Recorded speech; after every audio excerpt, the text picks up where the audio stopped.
छत्तीसगढ़ में बलौदा बाजार को लेकर जो आगजनी की घटना हुई थी और जो घटना हुई है उसकी आग अब भी लगातार सुलग रही है। ये आग राजनीतिक है और इसलिए बीजेपी और कांग्रेस के दोनों ही नेताओं के बीच में बयानबाजियों का सिलसिला लगातार जारी है। हालांकि अब दोनों ही पार्टियों ने जांच कमेटी का गठन कर दिया गया है। आज भूपेश बघेल की अध्यक्षता में जो जांच कमेटी बनी है, शिव डहरिया की अध्यक्षता में जांच कमेटी बनाई गई है, उस जांच कमेटी को कल भेजा गया था और आज भूपेश बघेल के साथ में जो तमाम नेता हैं वो भी मौके पर जाकर, घटनास्थल पर जाकर पूरी घटना को देख रहे हैं, समझ रहे हैं और उसके बाद फिर जो लोग वहाँ पर मौजूद थे, जो समाज के लोग थे, अन्य लोग थे, उन तमाम लोगों से बातचीत होगी और जाँच जो अलग अलग दल बनाया गया है, कांग्रेस की तरफ से बनाया गया है, उसके अलावा बीजेपी ने भी आज एक जाँच दल जो है वो 5 सदस्यीय घोषित कर दिया है। अब वो भी जल्द से जल्द जाएगा और मौके पर जाकर जांच करेगी। लेकिन इसके पहले जितनी भी घटना हुई थी, घटना के बाद जो सरकार ने एक्शन लिया है उसके बारे में भी समझना यहाँ पर लाजमी है कि जिस तरीके से ये घटना हुई और उसके बाद फिर कलेक्टर एसपी को बदल दिया गया, नए कलेक्टर एसपी ने पदभार वहाँ पर ग्रहण कर लिया है और अब कलेक्टर एसपी को निलंबित भी कर दिया गया है।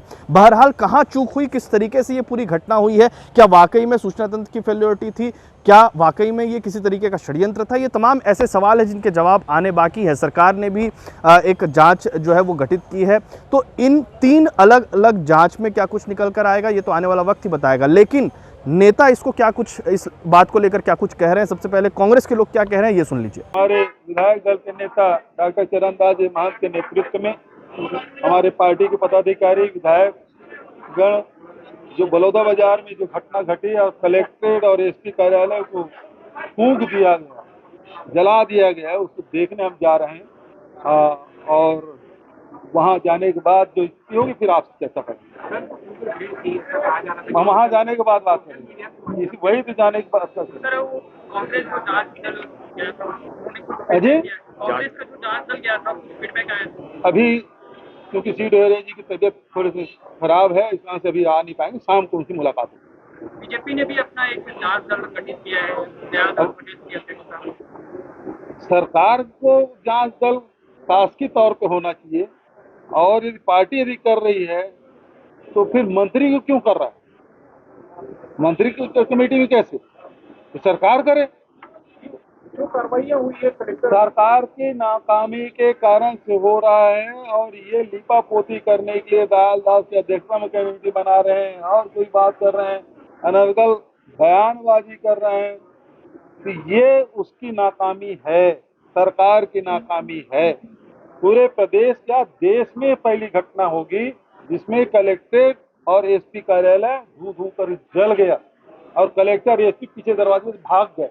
तो आपने सुना कि किस तरीके से शिव डहरिया पहले भी इस बात का जिक्र कर रहे थे कि ये जो घटना है वो कहीं ना कहीं सोची समझी साजिश है, लेकिन किसकी साजिश के तहत ये घटना हुई और सूचना तंत्र का फेल्योर है, तो आखिरकार ऐसी घटना क्यों हुई। हालांकि आज जब कांग्रेस का अमला वहां पर गया हुआ है, लोगों से बातचीत होगी, पुलिस के लोगों से भी बातचीत हो सकता है कि वहां पर की जा सकती है, समाज के लोगों से भी वहां पर बातचीत की जा सकती है। कुछ जो गिरफ्तार हुए हैं शायद उन लोगों से जो पुलिस की गिरफ्तारी के बाद छूटे हैं, क्योंकि पुलिस ने कई ऐसे लोगों को गिरफ्तार किया था जो संदेहास्पद थे। हालांकि कुछ लोगों को छोड़ा गया है जो उस घटना में शामिल नहीं थे, ऐसे लोगों की भी गिरफ्तारी हो गई थी, तो उनसे भी हो सकता है कि पूछताछ की जाएगी। तो बहरहाल कांग्रेस अपनी जांच समिति की तरफ से अपनी एक अलग जो रिपोर्ट है वो तैयार करेगा। दूसरी तरफ बीजेपी की जांच समिति बना दी गई है, बीजेपी की तरफ से जो जांच समिति बनाई गई है वो भी अपनी एक रिपोर्ट तैयार करेगी और सरकार की तरफ से जो जांच समिति बनाई गई है वो भी एक रिपोर्ट तैयार करेगी। लेकिन इसको लेकर मुख्यमंत्री, डिप्टी सीएम, बीजेपी के नेता क्या कुछ कह रहे हैं वो भी सुन लीजिए।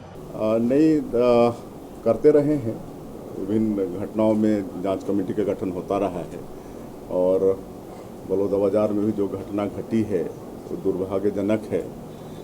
इस तरह से पहली बार घटना घटित हुई है कि मतलब कलेक्ट्रेट में तोड़फोड़ हुआ है और इसके लिए पार्टी के तरफ से भी एक जांच कमेटी का गठन किया गया है। वो लोग जांच करके रिपोर्ट पार्टी को सौंपेंगे। तो आपने देखा, सुना, समझा कि आखिरकार इस घटना को लेकर अब तक सियासत क्यों हो रही है, क्यों अब जाकर जांच दलों को गठित किया गया है और जांच दल अब जाकर ग्राउंड पर जाकर सभी परिस्थितियों का मौका मुआयना करेंगे। लेकिन सवाल ये है कि जो घटना वहां पर हुई है उस घटना को लेकर अब तक की जो स्थितियां थी, बयानबाजियों का सिलसिला जो लगातार जारी है, उस पर किस तरीके से अंकुश लगेगा और क्या वाकई पर जो जाँच पर भी यहाँ पर एक तरीके से अंदेशा ये जताया जा रहा था कि इससे पहले भी जो भूपेश बघेल के साथ में तमाम लोग वहाँ पर गए हुए हैं, इसके अलावा बीजेपी का जो अमला वहां पर जाएगा और उसके अलावा सरकार की तरफ से जो जांच होगी, अक्सर जांच पर भी सवालिया निशान खड़े होते हैं। तय समय सीमा क्या होगी, कुछ बिंदु भी तय कर दिए गए हैं कि कब तक किन बिंदुओं पर किस तरीके से जांच की जाएगी। बहरहाल सभी की निगाहें टिकी हुई है। कलेक्टर एसपी को सरकार ने निलंबित कर दिया है, तो एक बड़ा एक्शन सरकार की तरफ से यहां पर ले लिया गया है। समाज के लोगों ने मुख्यमंत्री से मुलाकात भी कर ली थी और उसके बाद अब